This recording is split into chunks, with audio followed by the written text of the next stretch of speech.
Bonjour à tous et à toutes. Prions. Notre Dieu, notre Père, merci. Parce que, effectivement, dans ce monde difficile et face aussi aux péchés qui nous environnent si facilement, tu es venu jusqu'à nous et tu nous as donné ta parole. Nous n'oublions pas que nous sommes incapables par nous-mêmes. Nous ne pouvons pas nous aider. Nous avons besoin de toi. Tu es venu, tu nous as donné ta parole et nous prions que ce matin nous puissions l'ouvrir, que nous puissions la lire, que je puisse la prêcher fidèlement et que tu puisses par ton Saint-Esprit nous permettre d'avoir le cœur et l'esprit ouverts à ce que tu veux nous dire pour obéir à ta parole. Amen. Rappelez-vous, Paul, pour ceux qui nous rejoignent, nous sommes dans une série de prédication sur l'épître aux Éphésiens. Vous pouvez ouvrir le livre, la lettre aux Éphésiens. Nous sommes aujourd'hui au chapitre 4. Mais en introduction, rappelez-vous, mes chers frères et sœurs, que l'apôtre Paul explique dans les 3 premiers chapitres de la lettre aux Éphésiens, d'une manière magistrale, n'est-ce pas, le plan éternel de Dieu. Celui qui exécute, comme le dit Ésaïe chapitre 46, tout ce qu'il désire. C'est dit aussi au chapitre 2. Dieu qui exécute tout ce qu'il désire. Et ce qu'il désire, nous dit Paul dans la lettre aux Éphésiens, c'est de réunir le cosmos, l'univers entier sous l'autorité du Messie ressuscité. Il va revenir, Jésus, installer son royaume. Un projet divin, bienveillant, réalisé en Christ, chapitre 2, qui passe par la création de son Église, son corps, humanité nouvelle, nous l'avions vu, chapitre 2, verset 15, l'assemblée de croyants, de ceux qui plient le genou devant le grand roi, assemblée de croyants réconciliés avec le Père par l'œuvre du Fils, et unis à lui par l'Esprit, et ainsi unis entre eux, entre nous, formant un seul édifice, dont Jésus est la pierre angulaire. Une habitation sainte, appelée toutefois, rappelez-vous, nous l'avions vu, à s'édifier, grandir ensemble. Ce n'est pas un projet individuel, l'Évangile. Par une connaissance toujours plus grande de l'amour de Jésus dans le but, et Paul, rappelez-vous, nous l'avions vu avec Aimé, fléchit le genou pour qu'ils aillent vers cet appel, comprendre l'amour du Christ et de le révéler par les bonnes œuvres, préparer d'avance pour nous, révéler quoi? La puissance de l'évangile de Jésus-Christ à la gloire du Père dans l'attente du roi. Maranatha. Mais comment avancer concrètement dans cet appel commun? Oh, pardon. Des fois, ça m'arrive. C'est un peu ce que l'apôtre va expliquer dans les chapitres 4 à 6. Et oui, l'apôtre, il a à cœur les applications pratiques. À bon entendeur. Il a à cœur les applications pratiques de ce qu'il vient d'énoncer dans les 3 premiers chapitres. Et nous allons lire une première partie, chapitre 4, versets 1 à 16. Lisons chapitre 4, versets 1 à 16. Je vous encourage donc, en fonction de tout ce qu'il vient de dire, moi, le prisonnier dans le Seigneur, Paul est en prison, à vous conduire d'une manière digne de l'appel que vous avez reçu, en toute humilité et douceur, avec patience, supportez-vous les uns les autres, dans l'amour. Efforcez-vous de conserver l'unité de l'esprit par le lien de la paix. Il y a un seul corps et un seul esprit, de même que vous avez été appelés à une seule espérance par votre vocation. Il y a un seul Seigneur, une seule foi, un seul baptême, un seul Dieu et Père de tous. Il est au-dessus de tous, il agit à travers tous et il habite en nous tous. Cependant, À chacun de nous, la grâce a été donnée à la mesure du don de Christ. C'est pourquoi il est dit, il est monté sur les hauteurs, il a emmené des prisonniers, il a fait des dons aux hommes. Or, que signifie il est monté, sinon qu'il est aussi descendu dans les régions les plus basses de la terre? Celui qui est descendu, c'est celui qui est monté au-dessus de tous les cieux afin de remplir tout le cosmos, l'univers.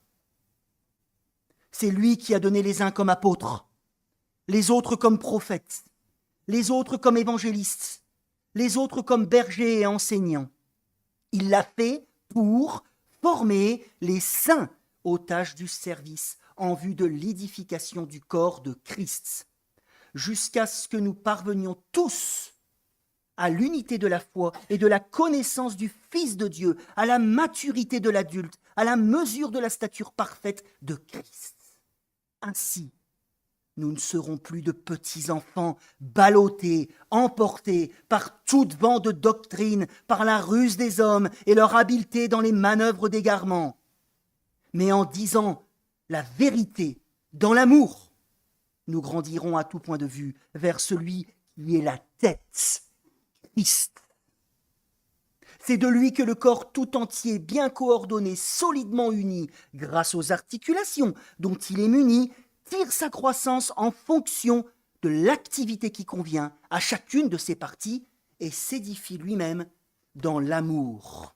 Amen. Merci de mettre la première diapo. Premier point de ma prédication après cette petite introduction est gardez votre Bible ouverte. Passionnons-nous pour l'unité. Passionnons-nous pour l'unité, versets 1 à 6. Verset 1, l'apôtre encourage ces chrétiens, il parle à plusieurs églises en fait, plusieurs groupes de maisons certainement. Il encourage ces chrétiens d'Asie mineure, suite à l'actuelle Turquie d'aujourd'hui, suite à son exposé de l'Évangile, à marcher d'une manière digne, vous avez remarqué ce terme, verset 1, digne de leur appel, de leur vocation, de l'appel du Seigneur dans leur vie. Ce qui veut dire, verset 2, regardez, concrètement et prioritairement, d'accepter, écoutez bien mes amis, d'accepter de favoriser le vivre ensemble par amour pour Dieu et en vertu de l'unité, réalité réelle. Nous sommes unis. Que tu le veuilles ou non, nous le sommes. Il parle, en effet, vous remarquerez qu'il ne parle pas ici, regardez dans votre texte, il ne parle pas ici de construire l'unité. Il parle de conserver l'unité de l'esprit qui est effective, que tu le veuilles ou non, grâce à l'œuvre de Jésus. Chapitre 2. Et il nous demande de nous passionner pour l'unité. Quelle est votre passion dans la vie? Imaginez-vous si tous les chrétiens répondaient l'Église.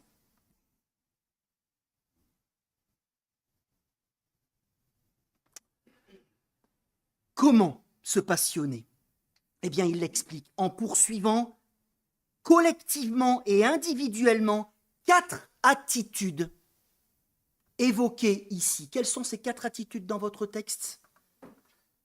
L'humilité, la douceur, la patience et le fait de se supporter les uns les autres dans l'amour, cultivant ainsi entre nous le lien, non pas qui maintient, vous avez remarqué cette petite touche d'ironie de l'apôtre Paul, lui qui est en prison, il parle du lien, mais pas du lien qui est sous ses poignets, conserver le lien de la paix.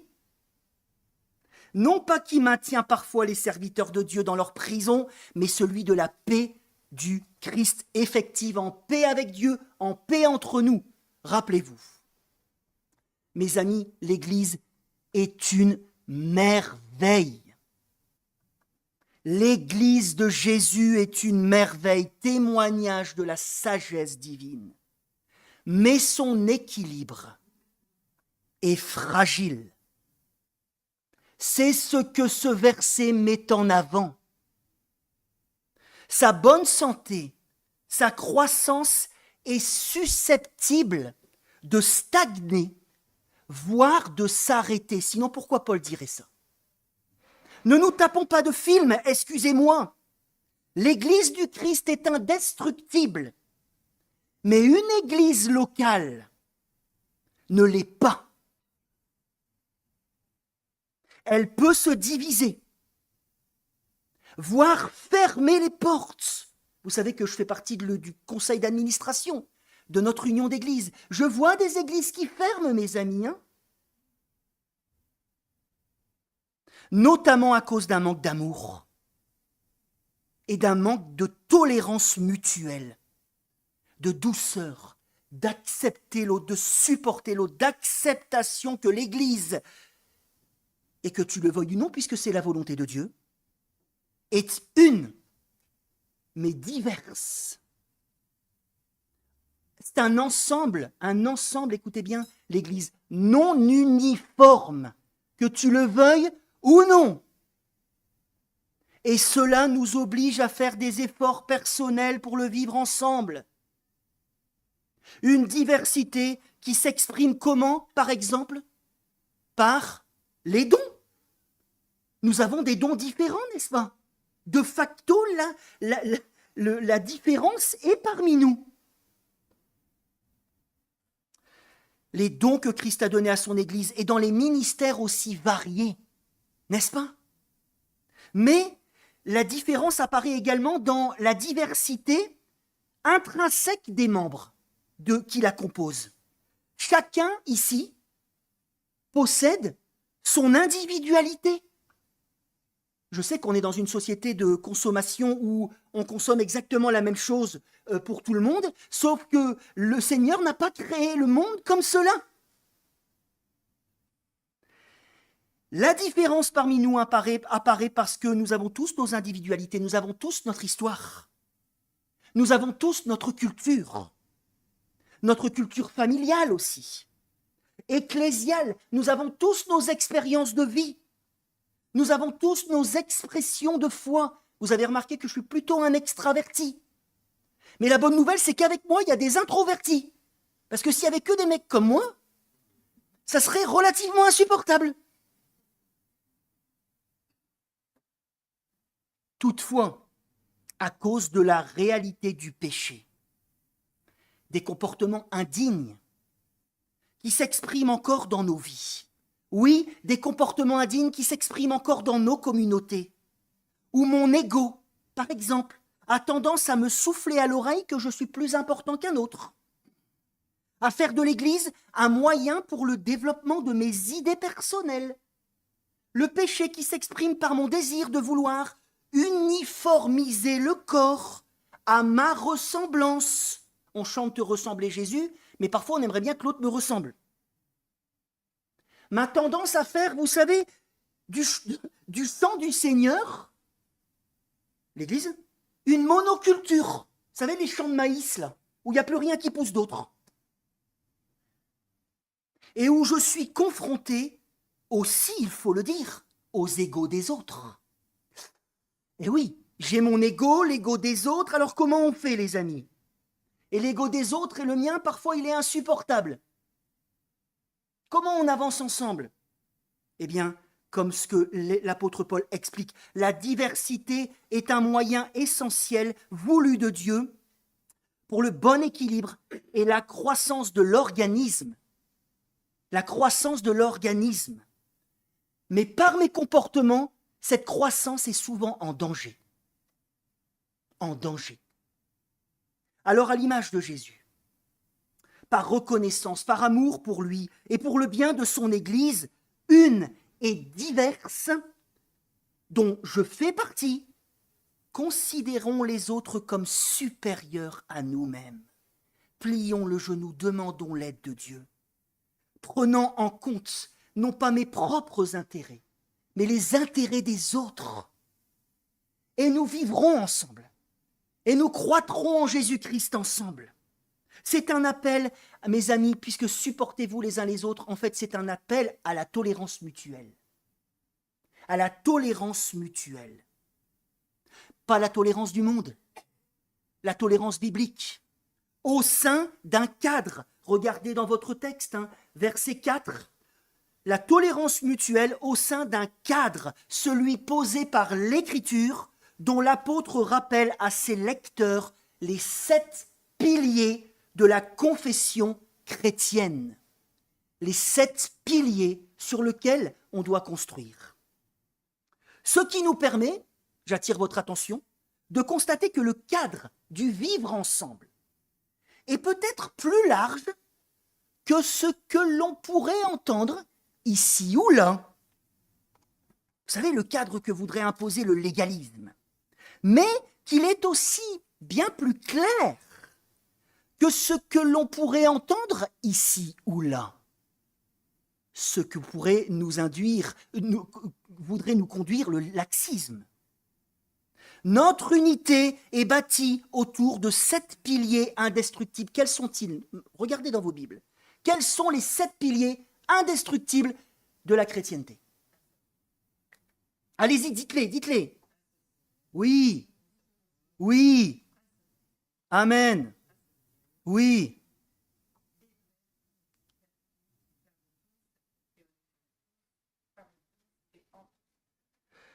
Bravo. 7 piliers indestructibles fondés sur le Dieu trine, Père, Fils, Saint-Esprit, à partir desquels, par lesquels nous devons nous édifier, nous devons construire, par lesquels nous devons réfléchir, bien évidemment. Ça ne règle pas toutes les questions. Vivre et continuer à vivre. 7 piliers qui sont, lorsque j'ai préparé, je me suis dit, ces 7 piliers sont un antidote incroyable si j'ai une crise d'ego aiguë. Avez-vous déjà eu des crises d'ego aiguës? Ou suis-je le seul? Nous sommes un seul corps, nous sommes habités par un seul esprit, nous avons été appelés à une seule espérance, nous avons un seul Seigneur. Il n'y en a qu'un, et c'est le nôtre. Il n'y a qu'une seule foi chrétienne, il n'y a qu'un seul baptême, il n'y a qu'un seul Dieu et Père qui agit à travers tous, pas qu'en moi, et habite en tous. Amen. Deuxième point de ma prédication, la croissance par les dons de toutes et tous. Versets 7 à 16. Après l'appel à la conservation de l'unité, pour la bonne santé et in fine la croissance de l'Église par un effort collectif dans nos comportements et dans nos caractères, l'apôtre va parler que la croissance est aussi l'affaire, la croissance de l'Église et de nous-mêmes, est aussi l'affaire de tous. Par le fait de mettre ces dons au service du corps et de recevoir des autres, ce qui m'oblige à voir les autres aussi comme des dons. Bref, à accepter, et c'est comme ça que l'Église va grandir aussi, accepter l'interdépendance. Nous ne pouvons pas vivre l'Église tout seul. Ce n'est pas possible en fait.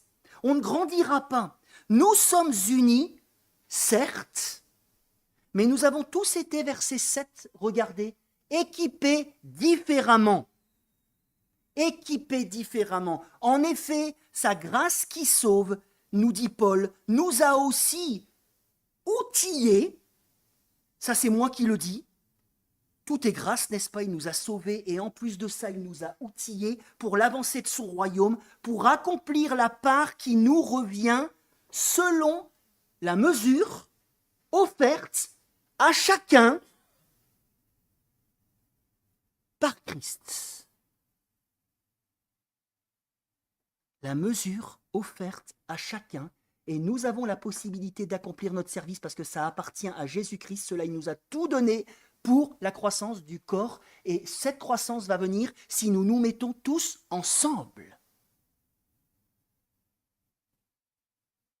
Pour accompagner son enseignement, regardez, Paul va interpréter sous l'inspiration de l'Esprit, à partir du verset 9, le psaume 68, verset 19. Vous le lirez chez vous. C'est une citation du psaume 68, verset 19. À la lumière, il va l'interpréter, ce psaume, à la lumière de l'œuvre de Jésus. Il s'agit d'une citation du psaume de David, qui, écoutez bien, je vais essayer d'être concis, qui décrit l'Éternel comme celui qui monte vers la montagne de Sion après avoir été victorieux de ses ennemis en faisant des dons aux hommes. Paul explique, en transposant ce texte, que le Fils, pleinement Dieu, dans le psaume, il parlait de Yahvé, il l'applique au Fils. Waouh! Christologie superbe. Paul explique en transposant ce texte que le Fils pleinement Dieu, qui après avoir été sur terre, jusqu'à être enseveli, bien mis en avant par, selon moi, les régions inférieures, a remporté la victoire à la croix, manifestée par sa résurrection. Victoire manifestée par sa résurrection, il est ressuscité. Il est alors remonté vers le Père, source de la divinité, pour remplir tout, dit Paul, ce qui veut dire qu'il règne. Jésus règne sur toute chose. Tout pouvoir lui a été donné pour qu'il puisse conduire l'histoire de la rédemption avec finalité, comme finalité, l'installation de son royaume. Un règne, puisqu'il règne, il est au-dessus de tout, Jésus. Un règne qui a débuté, nous dit l'apôtre Paul, verset 8, par quoi? Quels sont les cadeaux liés à la victoire de Jésus? À son Église? Voilà, je vous aiguille, hein. Regardez dans vos textes. Quels ont été les premiers cadeaux liés à sa victoire? La grâce des dons à son Église, dont il est le chef, des grâces d'équipement via le Saint-Esprit pour que nous progressions ensemble dans notre appel, ici-bas, à la gloire du Père. Ça va? Vous me suivez? Notez que l'apôtre, verset 11, fait premièrement un focus sur quel don en particulier. Il ne cite pas tous les dons, n'est-ce pas? L'apôtre fait premièrement un focus sur certains dons, écoutez bien, de personnes, et non pas des dons aux personnes. Des dons de personnes, et non pas des dons aux personnes. Des personnes, écoutez bien, qui ont toutes des liens étroits avec la parole. La parole de Dieu. Les apôtres, les prophètes, les évangélistes ou littéralement les prédicateurs de l'évangile, les bergers enseignants ou bergers enseignants. Et dans quel but Jésus-Christ a fait ses cadeaux? Verset 12. Pardon, excusez-moi? Ah!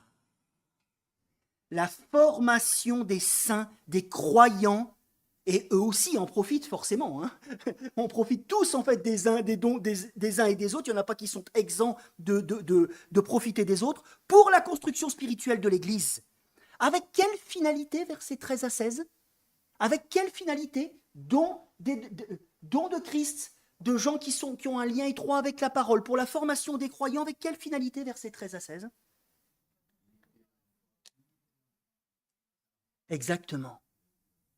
Que les chrétiens grandissent dans la connaissance, écoutez bien, j'ai essayé de résumer, que les chrétiens grandissent dans la connaissance, après je projetterai un petit schéma, que les chrétiens grandissent dans la connaissance de Jésus, de son œuvre, de sa volonté pour leur vie, qu'ils avancent dans l'adhésion, dit-il, aux enseignements de la foi, unité de la foi, pour qu'ils s'affermissent, qu'ils mûrissent à la stature parfaite de Jésus.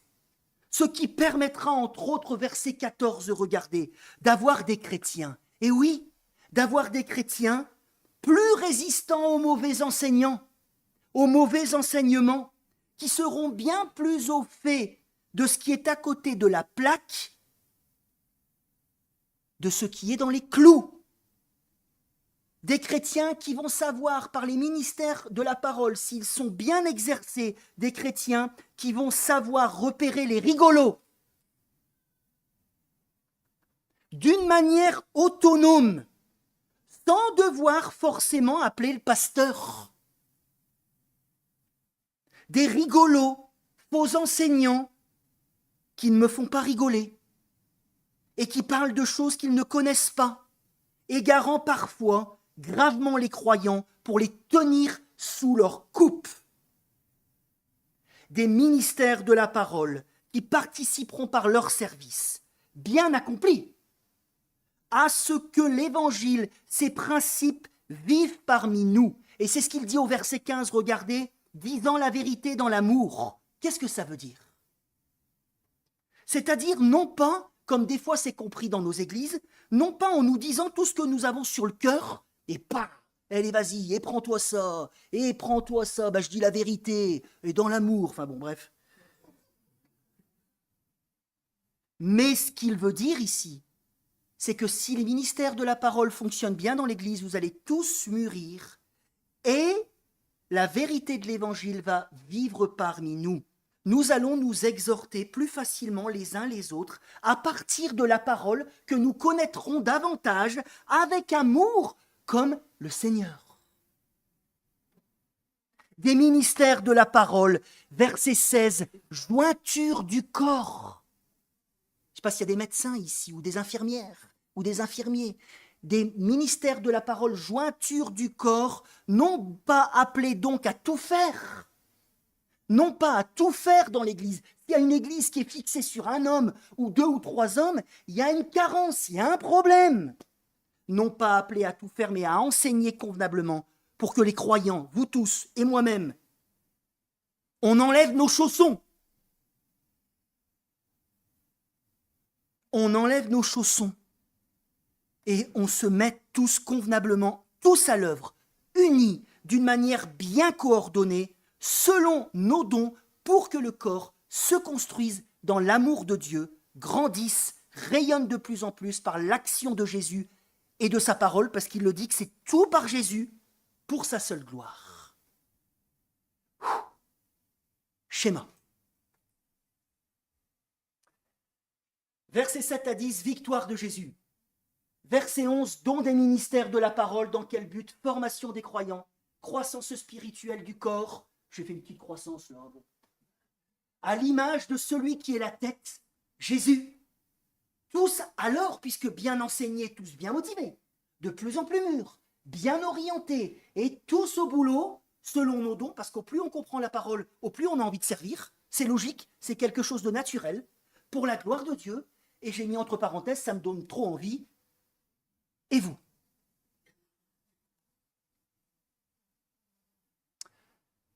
Troisième et dernier point, conclusion de ma prédication.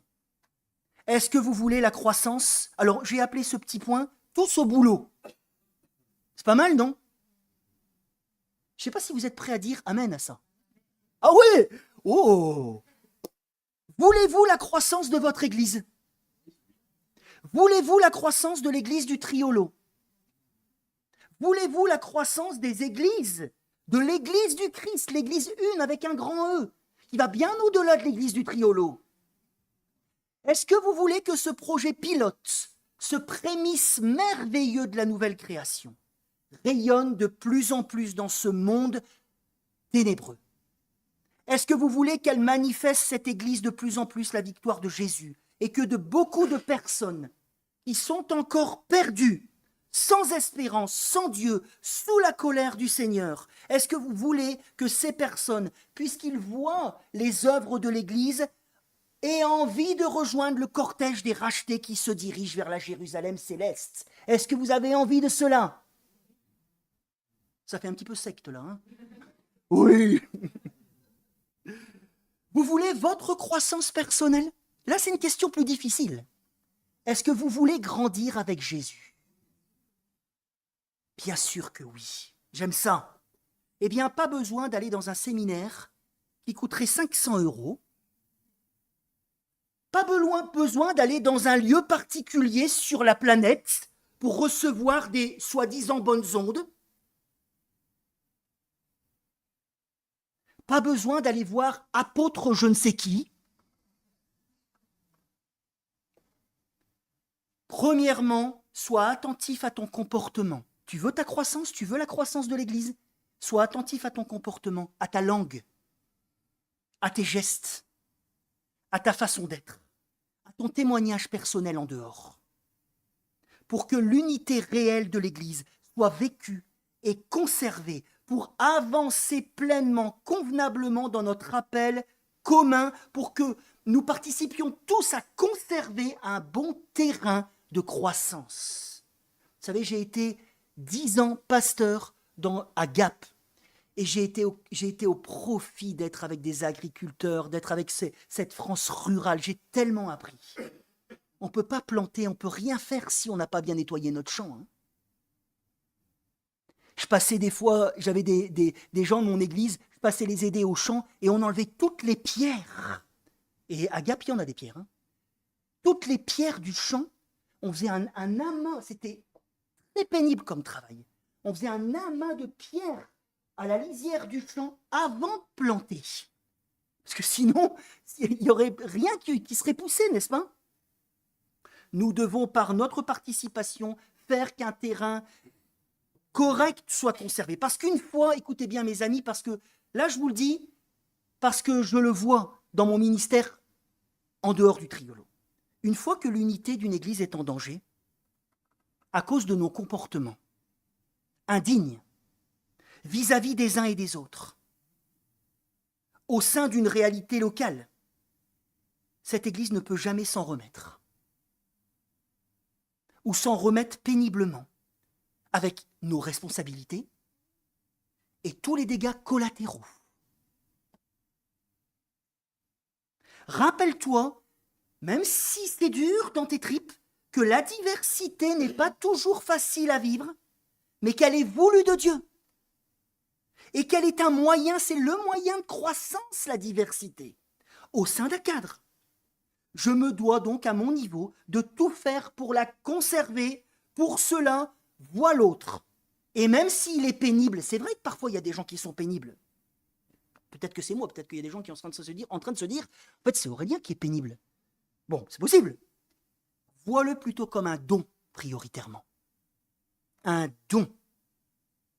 Vois ton frère et ta sœur au travers du prisme de la grâce de Dieu et de la sagesse divine. Ça va changer les perspectives. Deuxièmement, pour la croissance saine et véritable, l'unité, écoutez bien, se réfléchit autour des fondamentaux de la foi.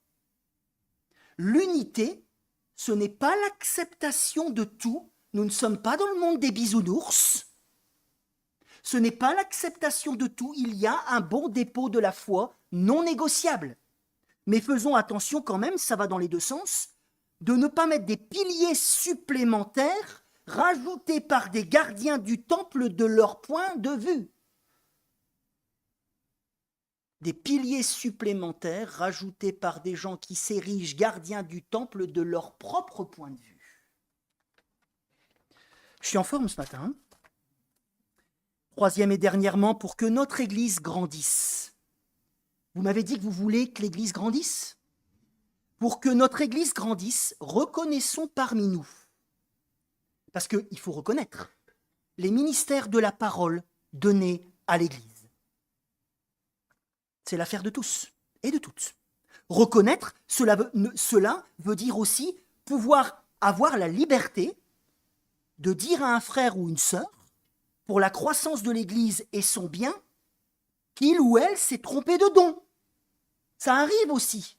Parfois, dans nos milieux évangéliques, on projette des gens en ministère de la parole et c'est une catastrophe. Ou alors on voit bien que la personne n'est pas à l'aise avec ça. Mais elle serait peut-être à l'aise ailleurs. Et c'est ça la bonne nouvelle. Il faut avoir la liberté de le dire, qu'elle s'est trompée, ou alors qu'elle n'est plus qualifiée. Ça arrive aussi. Mais lorsque ces ministères de la parole, pour la croissance de l'Église, sont reconnus parmi nous, alors, soyons reconnaissants. 1. Des dons liés à la victoire de Jésus. Laissons travailler ces gens selon leurs dons en leur donnant les moyens pour être efficaces Et là, je suis reconnaissant envers le Triolo qui me permet d'avoir des temps, sans me mettre la pression pour d'autres choses, et je veux le dire, des temps dans mon ministère très conséquents pour étudier la Bible. Pour moi, mais aussi pour la redonner. Et c'est un privilège. J'ai beaucoup de collègues à moi, ou de ministère de la parole, je vois beaucoup de gens qui sont obligés de gérer plein de choses dans l'Église, et finalement, leur don premier, ils n'ont pas trop le temps pour l'aiguiser, voyez-vous. Et l'Église, en fait, en faisant ça, se tire une balle dans le pied, finalement. Nous avons des dons, nous devons tous nous mettre à l'œuvre selon la mesure du Christ. Une personne n'a pas tous les dons. C'est comme ça. Et alors, lorsqu'ils sont reconnus, profitons à fond de ces ministères, avec discernement bien évidemment. Allons aux prédications, cherchons dans nos Bibles pour grandir, allons aux études bibliques pour grandir tous ensemble dans la compréhension de la foi. On ne peut pas se limiter au b.a.-ba. Sinon, on ne grandira pas, on restera un bébé. En se mettant tous à l'œuvre alors, selon nos dons. Quels sont tes dons? Tu veux en parler? Viens voir tes anciens. Allez, tous au boulot. Selon la mesure que nous avons reçue, tous debout. Aucun chrétien n'est appelé à vivre sa vie chrétienne en auditeur libre. Ça n'existe pas, hein. Le truc auditeur libre dans l'Église, connais pas. Aucun chrétien n'est appelé à s'asseoir sur une chaise matelassée avec son peignoir. Et alors, si nous vivons tous cela, nous verrons puissamment Dieu à l'œuvre parmi nous. Amen. Amen. Tu conclus? Il y a encore des choses? Alors, non, on va faire les annonces. Moi, je vous invite à un temps de silence. Réfléchissez à ça et priez le Seigneur dans vos cœurs. Si vous voulez grandir, dites-le au Seigneur et agissez en conséquence dans vos vies.